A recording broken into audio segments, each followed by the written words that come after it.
Before we go any further, hit subscribe, because what you're about to hear is not fiction. It's not a movie. It's the kind of story that crawls under your skin and stays there.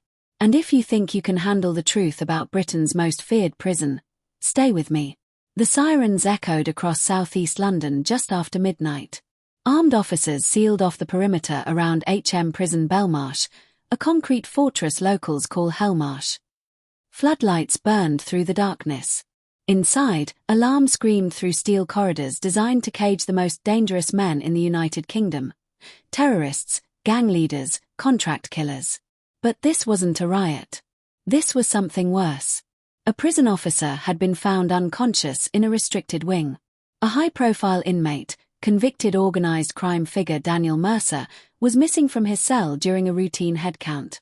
No broken bars. No shattered locks.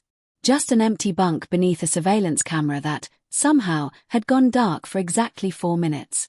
4 minutes in a prison built to make escape impossible. Detective Chief Inspector Sarah Whitmore arrived before 2 a.m.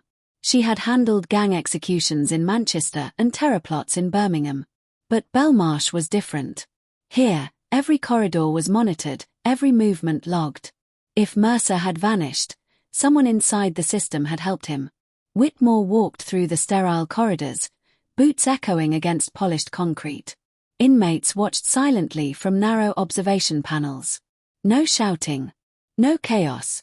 Just eyes, calculating, patient, knowing. Mercer wasn't just another violent criminal.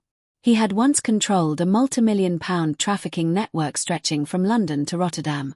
Even behind bars, rumours said he still pulled strings. Witnesses from his trial had recanted statements. Evidence had disappeared. Fear travelled faster than paperwork. Inside Mercer's cell, nothing seemed disturbed. His Bible rested on the metal desk. A half-written letter lay folded beside it. But beneath the mattress, investigators found something that froze the room. A prison-issued radio earpiece. Unauthorized. Modified. Someone had given him a direct line of communication inside Britain's most secure prison. Whitmore looked up at the silent camera mounted in the corner. If Mercer hadn't escaped alone, then Belmarsh didn't just have a missing inmate. It had a traitor within its walls. And when investigators pulled the internal access logs, one name appeared on the security override at the exact moment the camera feed went black. A senior officer. But when they went to question him, he was gone. By sunrise, Belmarsh was in lockdown. Every inmate confined. Every corridor sealed. Tactical units swept the grounds while intelligence officers combed through digital logs. The missing senior officer, Mark Hensley, had worked at HM Prison Belmarsh for 11 years. Clean record. Commendations. Trusted with high-risk prisoners. And now he had vanished into thin air. Detective Chief Inspector Sarah Whitmore stood inside the prison's control room, staring at a wall of monitors replaying the same 4-minute blackout. The footage cut to static at 17 minutes and 32 seconds. It resumed at 21 minutes and 36 seconds. In that gap, Daniel Mercer had walked out of his cell, through a restricted corridor, and into a blind spot that technically didn't exist. Except it did. A maintenance hatch behind the laundry unit. Blueprints showed it was sealed years ago. But when officers forced it open, they found fresh tool marks along the metal rim. Someone had prepared this route carefully, not in days, but in weeks. Hensley's locker was searched next. Inside, nothing unusual. Spare uniform. Duty notebook. Family photo. But tucked into the lining of his coat was a burner phone. Its final outgoing message had been sent just 43 minutes before Mercer disappeared. One word, ready. Whitmore's stomach tightened. This wasn't panic or coercion. This was coordination. Meanwhile, outside the prison walls, CCTV units traced Hensley's last recorded movement.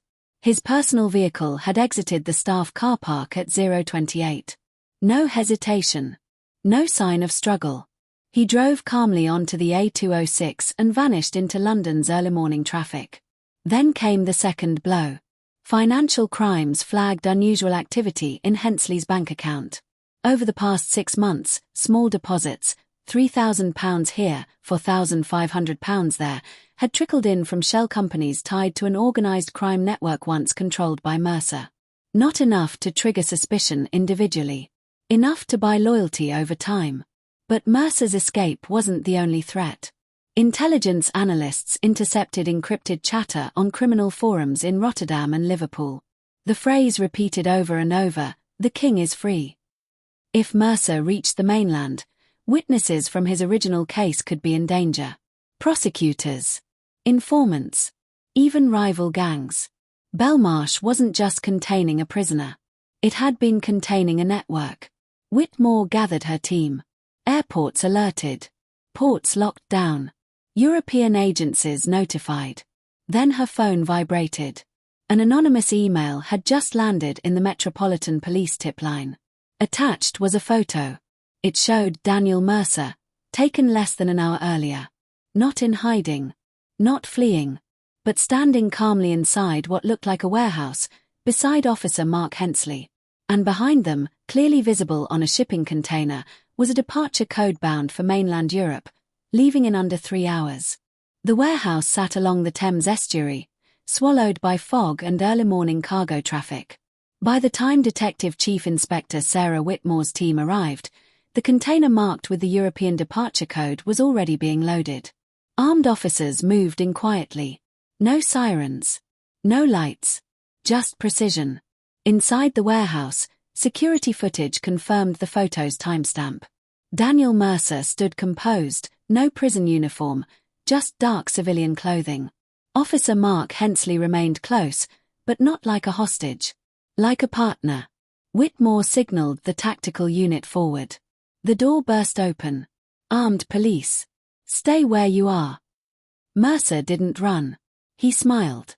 Hensley dropped to his knees instantly, hands raised, shouting that he'd been forced into it. He claimed Mercer had threatened his family, that he had no choice. His voice cracked. His hands shook. But Mercer remained silent, eyes locked on Whitmore. As officers secured the scene, another discovery shifted everything. Inside the shipping container was no escape setup. No weapons, no fake passports, no travel documents. Instead, there were sealed evidence boxes. Metropolitan Police evidence boxes. Whitmore stepped closer. The labels made her pulse spike. These weren't random files. They were archived materials from Mercer's original conviction, witness statements, financial ledgers, digital drives that had supposedly been secured in police custody years ago. "How did these get here?" one officer whispered. Mercer finally spoke. "You think I was escaping?" He let the question hang in the cold air. "I was retrieving what was stolen from me." For years, Mercer had claimed his conviction relied on manipulated financial data and coerced testimony. Courts had dismissed him. Appeals denied. But if internal evidence had been tampered with, if someone inside law enforcement had altered records, it wouldn't just overturn his sentence. It would destroy careers. Hensley, still kneeling, began shaking his head frantically. "I didn't know about the boxes. I swear. I thought we were leaving the country." Whitmore wasn't convinced. Forensics quickly confirmed the evidence seals had been broken and resealed within the last month. Someone with high-level access had removed them from storage. This wasn't just corruption in a prison. It was corruption buried deep inside the justice system. As Mercer was placed in restraints, he leaned toward Whitmore and lowered his voice. "Check your own house, detective." Belmarsh was just the door. Back at HM Prison Belmarsh, lockdown remained in effect. But the investigation was no longer about one escaped inmate. It was about whether the system that locked him up had lied.